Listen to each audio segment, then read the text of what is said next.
বিসমিল্লাহির রহমানির রহিম। প্রিয় শিক্ষার্থীবৃন্দ, আসসালামু আলাইকুম। আজকে আবারও খুবই গুরুত্বপূর্ণ একটা টপিকস নিয়ে আলোচনা আসছি।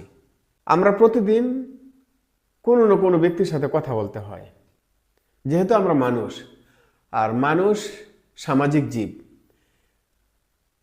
মানুষ একাকী বাস করতে পারে না, কারো না কারোর সাথে কথা বলতেই হয়। অনেক সময় আমরা অপরিচিত ব্যক্তির সাথেও কথা বলতে হয়। তাই আজকের টপিক্সের নামকরণ করেছি কিভাবে একজন নতুন অপরিচিত ব্যক্তির সাথে পরিচিত হবেন। চলেন শুরু করা যাক। আমরা মানব জাতি হিসেবে আমরা সর্বোত্তম ব্যবহার দিয়ে আমরা মানুষের সাথে কথা বলবো। যেমন কিভাবে শুরু করবেন, চলেন শুরু করা যাক। আপনি সালাম দিয়ে আপনার নামটা বলতে পারেন। আসসালামু আলাইকুম, my name is Ali Hossain. What's your name please? আপনার নাম কি? এখন হয়তো আপনি যার সাথে কথা বলছেন ওই ভদ্রলোক হয়তো বলতে পারে, ওয়ালাইকুম আসসালাম, মাই নেম ইজ আহসানুল্লাহ।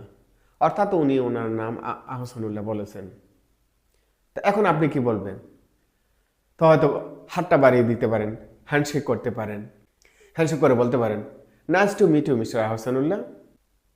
অর্থাৎ মিস্টার আহসানুল্লাহ, আপনার সাথে দেখা হয়ে ভীষণ ভালো লাগছে। এখন উনি কি বলবে? উনি হয়তো বলবে, very nice to meet you mister Ali Hossain. অর্থাৎ মিস্টার আলী হোসেন, আপনার সাথে দেখা হয়ে ভীষণ ভালো লাগছে। উনি হয়তো আপনাকে প্রশ্ন করতে পারে, হাউ আর ইউ? অর্থাৎ উনি জানতে চেয়েছে আপনি কেমন আছেন। তা আপনি কি বলবেন? আপনি উত্তরে বলেন, আলহামদুলিল্লাহ, ভেরি ওয়েল, থ্যাংক ইউ। অর্থাৎ শুক্রিয়া, আমি ভালো আছি, আপনাকে ধন্যবাদ। উনি হয়তো প্রশ্ন করতে পারে আপনাকে, what do you do mister Ali Hossain? অর্থাৎ মিস্টার আলী হোসেন, আপনি কি করেন? এই জায়গায় আপনি আপনার পেশার কথা বলবেন। অর্থাৎ আপনি যেই কাজ করেন, আপনি যে চাকরি করেন, আপনি যে ব্যবসা করেন, এখানে এই কথাটা বলতে পারেন। তা কিভাবে বলবেন? বলবেন, I M A job holder.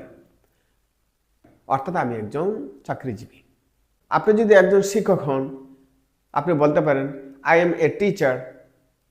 আপনি যদি একজন শিক্ষার্থী হন, তাহলে হয়তো আপনি বলবেন, আই এম এ স্টুডেন্টস। আপনি যদি একজন ব্যবসায়ী হন, আপনি বলবেন, আই এম এ বিজনেসম্যান। আপনি যদি একজন পুলিশ অফিসার হন, আপনি বলবেন, I M A police officer. আপনি যদি বিমানবালায় চাকরি করেন, হয়তো আপনি বলবেন, I am an air hostess.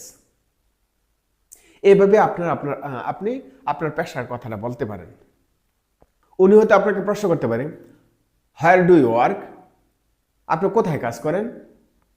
তা আপনি যদি একজন শিক্ষক হন, আপনি বলতে পারেন, I work for a school as a teacher. আমি একজন স্কুলের শিক্ষক। I work for a college as a lecturer. আমি একজন কলেজের lecturer. I work for a company as a manager. আমি একজন কোম্পানির ম্যানেজার। উনি হয়তো বলতে পারে যে, where do you live in? অর্থাৎ আপনি কোথায় থাকেন? তা আপনি বলতে পারেন, আই লিভ অ্যাট দেবিদ্বার, অথবা আই লিভ ইন কুমিল্লা। এটাও বলা যেতে পারে। আপনি যদি ঢাকায় থাকেন, আপনি বলতে পারেন যে, I live at Dhanmondi in Dhaka. অর্থাৎ আমি ঢাকায় ধানমন্ডিতে থাকি। এই পর্যায়ে উনি আপনাকে প্রশ্ন করতে পারে, whom do you live with? অর্থাৎ আপনি কার সাথে থাকেন? আপনি যার সাথে থাকেন তার কথাটাই বলবেন। তাহলে এইভাবে বলতে পারেন, I live with my family. আমি আমার পরিবারের সাথে থাকি। আপনার পরিবারের সাথে না থেকে যদি আপনার ভাইয়ের সাথে থাকেন, তাহলে আপনি বলবেন, I live with my brother. অর্থাৎ আমি আমার ভাইয়ের সাথে থাকি। I live with my cousin. আমি আমার কাজিনের সাথে থাকি। I live with my friend. আমি আমার বন্ধুদের সাথে থাকি। এখন উনি আপনাকে প্রশ্ন করতে পারে, what do you like to do? অর্থাৎ আপনার কি কাজ পছন্দ? আপনি যেহেতু একজন শিক্ষক, হয়তো বলতে পারেন, I like to teach the students. আমি শিক্ষার্থীদেরকে পড়াতে পছন্দ করি। আপনি ও বলতে পারেন, I like to recite the holy Quran. আমি পবিত্র কোরআন শরীফ পড়তে পছন্দ করি। I like to read books. আমি বই পড়তে পছন্দ করি। I like to travel. আমি ট্রাভেল করতে পছন্দ করি। উনি আপনাকে হয়তো আরো প্রশ্ন করতে পারে, what don't you like to do? আপনি কি করতে পছন্দ করেন না? অর্থাৎ আপনার যে কাজটা অপছন্দ আপনি এখানে এই কথাটাই বলবেন। তাহলে বলবেন কিভাবে? I don't like to watch movie. আমি মুভি দেখতে পছন্দ করি না। I don't like to cook. আমি রান্না করতে পছন্দ করি না। I don't like to make a noise. আমি গন্ডগোল করতে পছন্দ করি না। আপনি এও বলতে পারেন, আই ডোন্ট লাইক কোয়ারেলিং। আমি ঝগড়া করা পছন্দ করি না। উনি হয়তো প্রশ্ন করতে পারে, হোয়াট ডু ইউ ডিসলাইক? আপনি কি অপছন্দ করেন? তো বলতে পারেন যে আই ডিসলাইক স্মোকিং মাচ। আমি ধূমপান করা সবচেয়ে বেশি অপছন্দ করি। আপনি ও বলতে পারেন, আই ডিসলাইক টেলিং লাইজ। আমি মিথ্যা কথা বলা অপছন্দ করি। উনি যদি আপনাকে আরো প্রশ্ন করে, what is your favourite colour? অর্থাৎ আপনার পছন্দের রং কি? তা আপনি বলতে পারেন, my favourite colour is green. অর্থাৎ আমার প্রিয় রং হচ্ছে সবুজ। আপনি আরো বলতে পারেন, my favourite colour is black.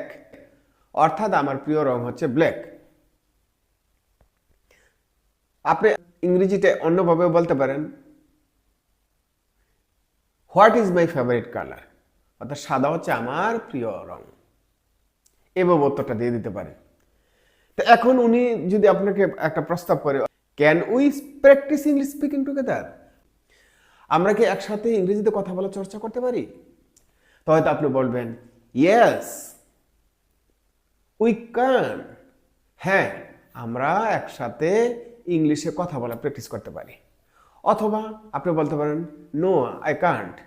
অর্থাৎ আমি কথা বলতে পারবো না। অর্থাৎ আমার হাতে হয়তো আপনার হাতে সময় নেই। আপনি এও বলতে পারেন, অফকোর্স উই ক্যান। হ্যাঁ, আমরা প্র্যাকটিস করতে পারি। Absolutely we can. অবশ্যই আমরা পারি। এখন আপনি রিপ্লাই একটা প্রশ্ন করতে পারেন। প্রশ্নটা কি হতে পারে? যেমন হোয়াট অ্যাবাউট ইউ? তো উনি হয়তো বলবে, হ্যাঁ শিওর উই ক্যান। তো এইভাবে আমরা আমাদের অপরিচিত ব্যক্তির সাথে কথা বলতে পারি। তা আমাদের আজকের ক্লাসটা আশা করি তোমাদের খুবই উপকারে আসবে। আমার এই ভিডিওটা তোমরা লাইক কমেন্ট শেয়ার করবে। এরকম আরো ভালো ভালো ভিডিও পেতে আমার চ্যানেলটাকে সাবস্ক্রাইব করবে। দেখা হবে অন্য একটা ভিডিওতে। এখন বিদায় নিচ্ছি। আল্লাহ হাফেজ। আসসালামু আলাইকুম ওয়া রাহমাতুল্লাহ।